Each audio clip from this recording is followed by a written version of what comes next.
특별검사부 김형수입니다.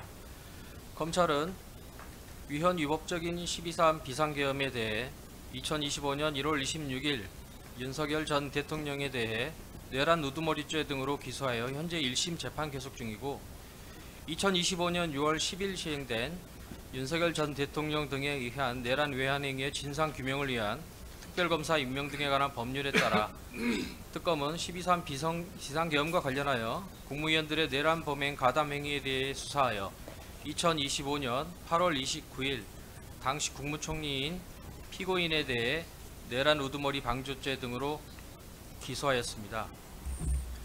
피고인은 2022년 5월 10일 제20대 대통령 윤석열이 취임하자 2022년 5월 21일부터 2025년 5월 1일까지 제48대 국무총리로 재직한 사람으로 윤석열 행정부의 2인자이자 대통령의 제1보좌기관이며 국가 최고의 정책심의기관인 국무회의 부의장이었던 사람입니다.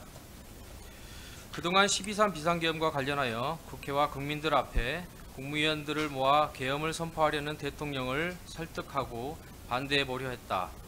최선을 다해 대통령을 설득했다는 주장과 달리 피고인은 국무총리로서 대통령의 위헌적이고 독단적인 권한 행사를 통제하고 견제할 최종적인 책임자로서의 의무를 저버리고 오히려 대통령의 위헌 위법적인 비상계엄의 내란 범행에 대해 그 명을 받들어 제1보좌기관으로서의 임무만을 충실히 수행하였습니다.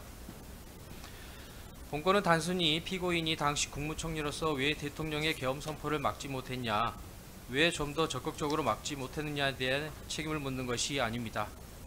특검 수사를 통해 그동안 확보된 증거들을 종합하여 보면 피고인은 계엄 선포 전후 과정에서 대통령의 위헌 위법적인 계엄 선포에 절차적 정당성을 부여하기 위해 국무회의 소집을 건의하고 비상계엄 선포문의 사후부서를 작출하는 등 여러 일련의 적극적인 방조 등 범행을 저질렀고 이후 이를 숨기기 위해 계엄 관련 지시 문건 등을 파쇄하고 사후부서한 비상계엄 선포문을 폐기하였으며 나아가 헌법재판소에서 거짓으로 증언하는 범행까지 저질렀습니다.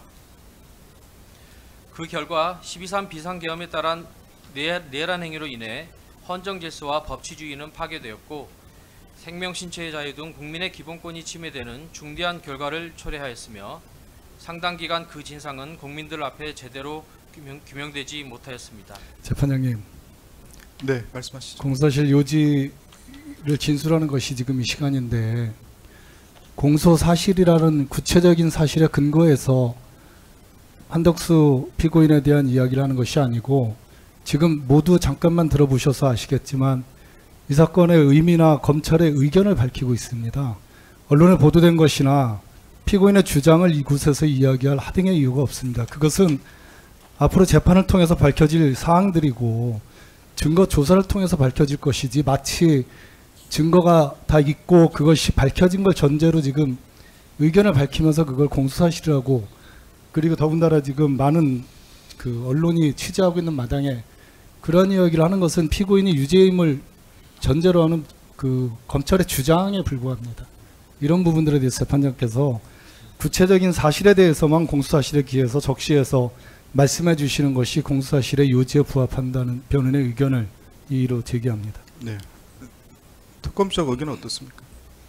예, 제가 말씀드린 내용은 피고인의 지위 그리고 피고인의 헌법상 책무 그리고 개괄적인 피고인의 방조 등 범행에 대해서 말씀드린 거고요. 그리고 또 마지막으로는 그로 인한 법익 침해에 대해서 설명을 드린 것입니다. 네. 이하에서는 피고인의 구체적인 공소사실에 대해 특검 수사팀의 담당 검사가 말씀드리도록 하겠습니다. 네, 앞부분은 최대한 요약해서 진행하시고요. 나머지 구체적인 사실 위주로 요지 진술하시기 바랍니다. 예.